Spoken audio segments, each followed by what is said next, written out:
राधे राधे साथियों, प्रणाम। आज का हमारा मुख्य विषय कि गंडमूल नक्षत्र कौन कौन से नक्षत्र होते हैं।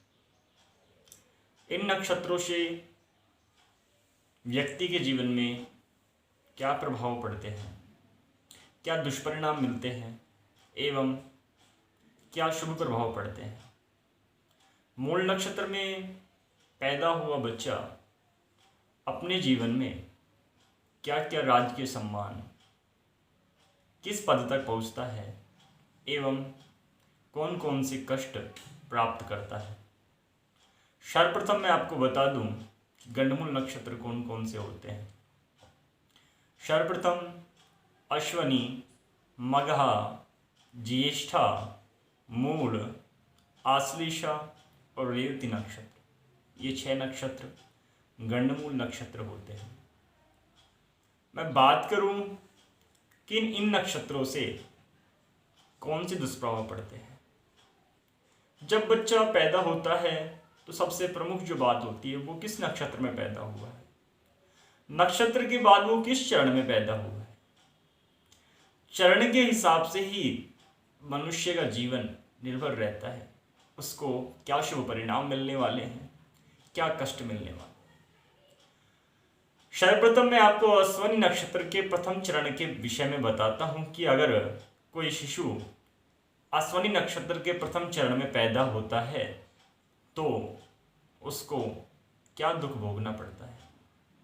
प्रथम चरण में बच्चा पैदा होता है तो उस बच्चे से पिता को कष्ट एवं भय की स्थिति बनी रहती है।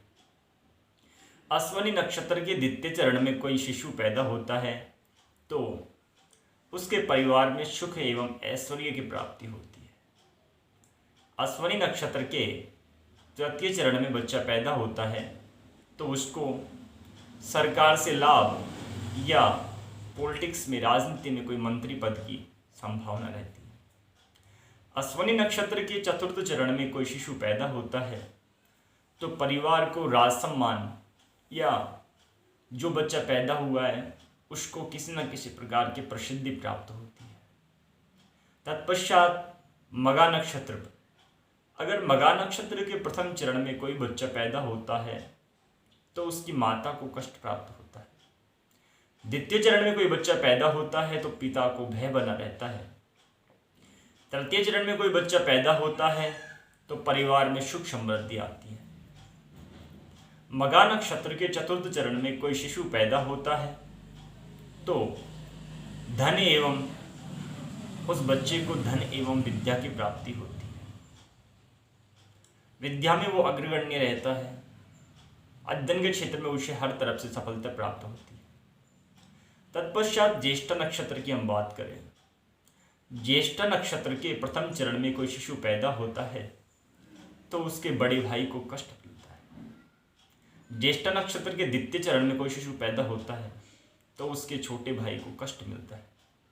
ज्येष्ठ नक्षत्र के तृतीय चरण में कोई शिशु पैदा होता है तो उसकी माता को कष्ट मिलता है। ज्येष्ठ नक्षत्र के चतुर्थ चरण में कोई शिशु पैदा होता है तो उसके स्वयं का नाश होने लगता है, उसके कोई ना कोई बीमारी, कोई ना कोई संक्रमित रोग या किसी न किसी प्रकार की समस्या उसके जीवन में बनी रहती है, जिससे वो अंत में मृत्यु को प्राप्त होता है।